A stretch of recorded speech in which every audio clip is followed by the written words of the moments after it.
Ok, parlons du sujet beau. Une fraude, un génie, cette gamin catastrophique ou vraiment bonne? Bah, on va le voir tout de suite.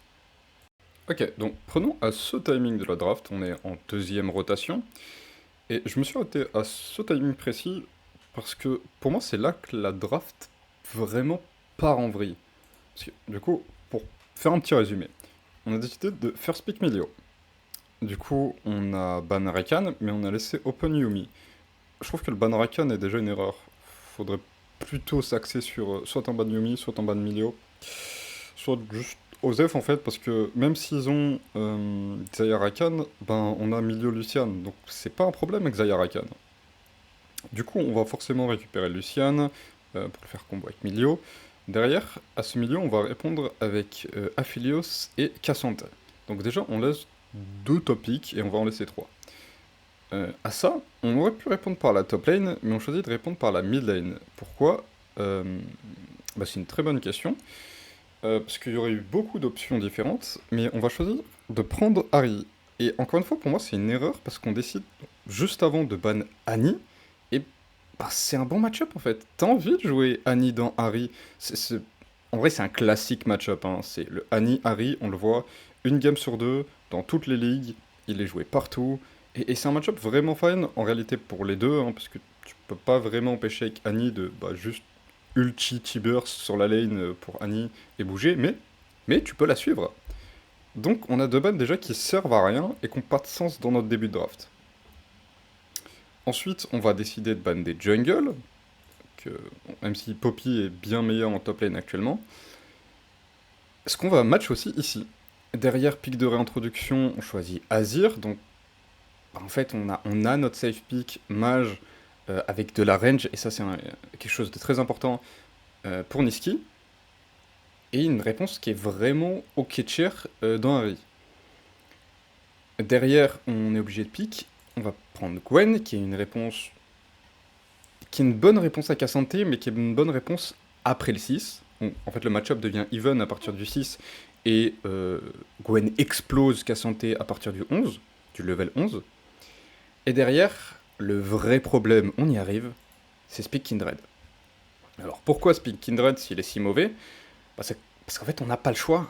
On n'a plus de bons picks AD dans la jungle, parce qu'ils sont tous bannis, et on est obligé de prendre un AD dans la jungle parce qu'on a pris deux AP, juste là. Donc on ne peut pas faire un topside only AP. Sinon, il y a des mercure free et la game est encore plus dommage. Donc le seul pick que Beau joue encore qui reste ok cher, bah c'est Kindred en fait, et qui fit avec la composition. Et sur le papier, on a une hybridation des dégâts, et on a une compo avec beaucoup de carry. Sauf que vous allez voir la suite. Enfin, vous connaissez la suite.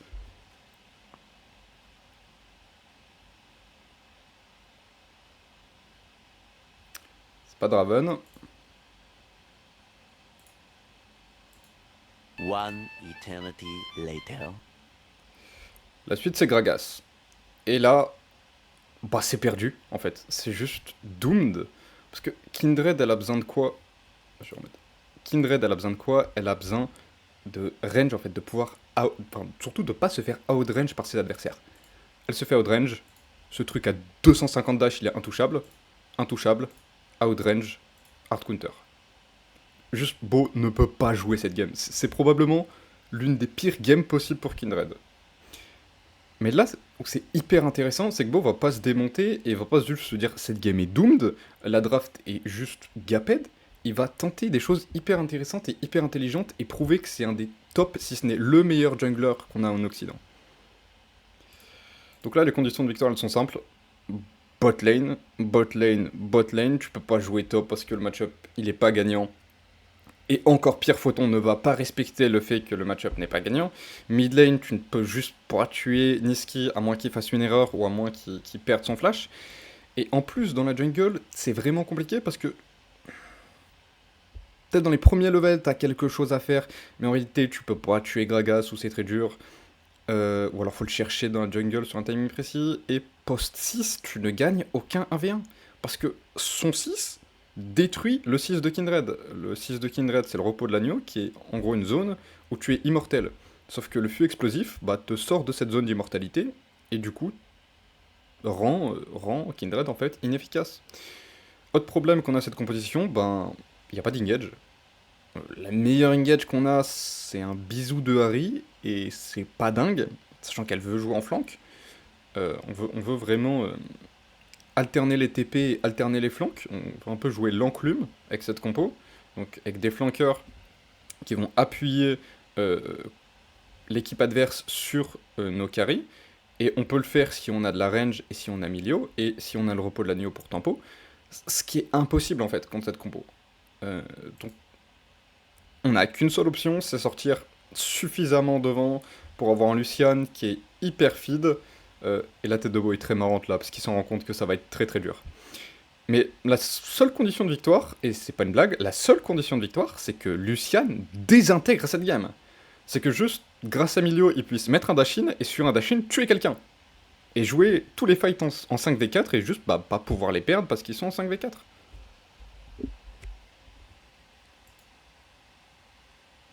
Hop. Et donc, on va avancer. On va avancer là. Alors, on peut avancer un peu moins loin. Donc là, Beau décide de start bot. Ça peut sembler bizarre, parce qu'on pourrait se dire, bah, le plus logique serait de faire un top to bot, donc de commencer sur le bleu, et de venir chercher cette duo lane.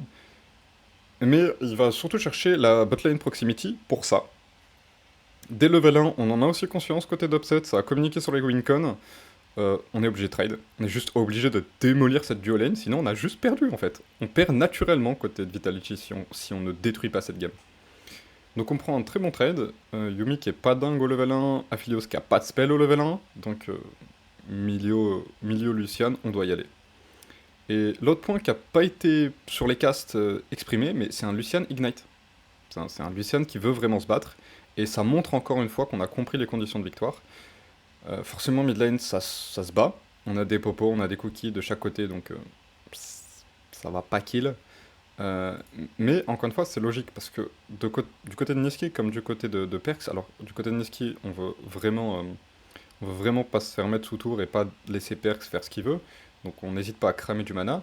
Mais du côté de Perks, on veut avoir le kill pressure et faire craquer un flash à Niski. Même si on le tue pas, s'il craque un flash, on débloque une condition de victoire.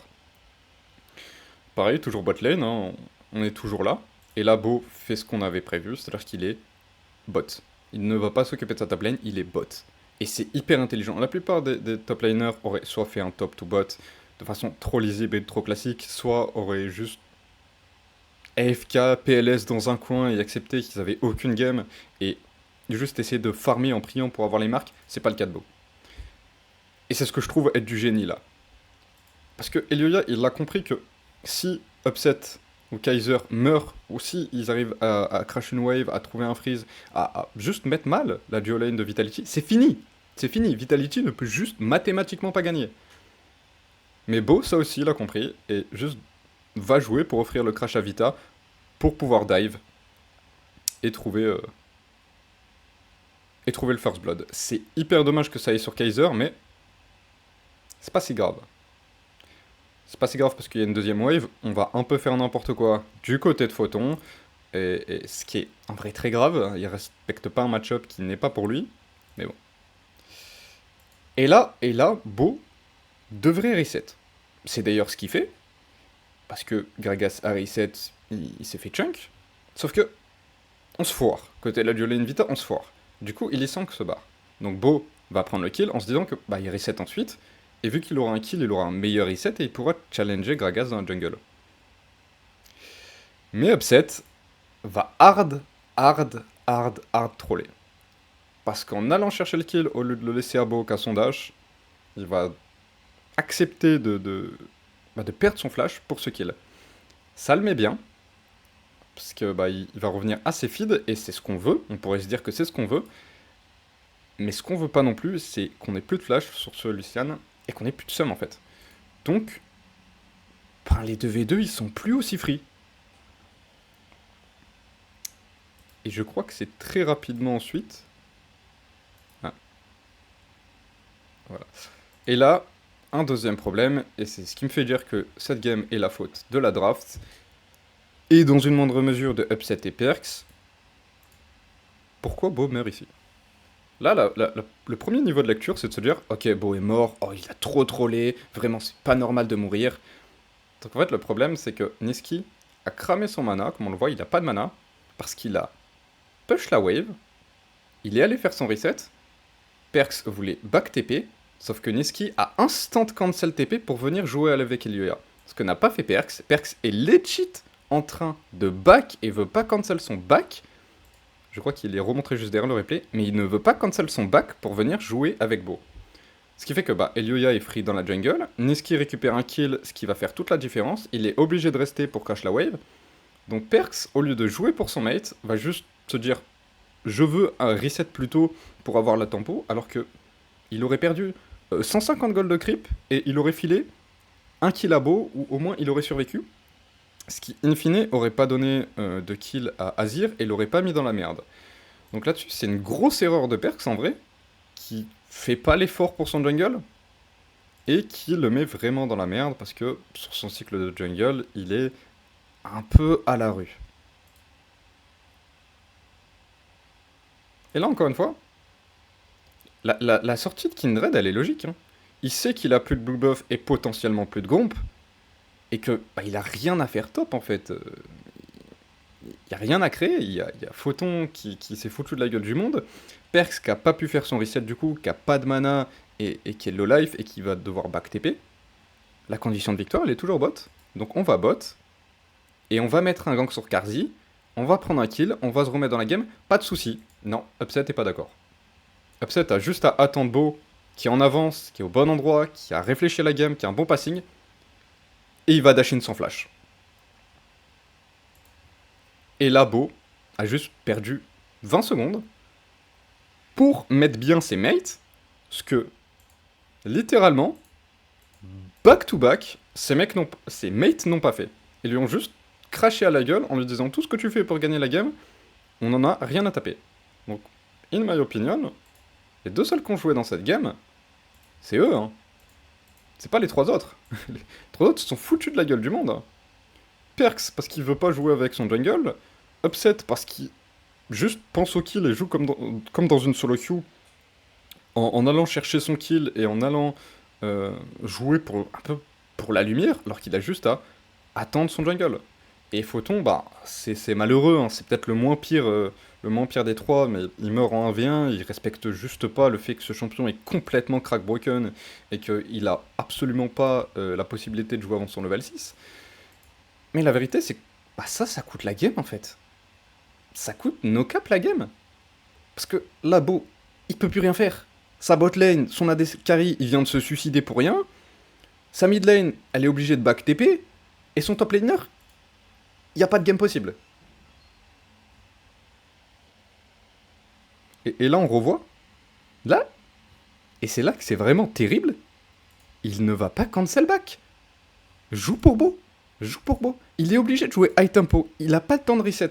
Parce qu'il est allé chercher un kill qu'on lui a pas laissé. Donc il a pas les goals pour faire un reset. Il est obligé d'aller chercher ce Carap qui, je crois en plus à la marque, joue pour les marques de Kindred. C'est une condition de victoire à part entière. Il peut pas jouer avant les 4 marques. Et pour ceux qui ne savent pas ce que c'est les marques de Kindred, c'est son passif.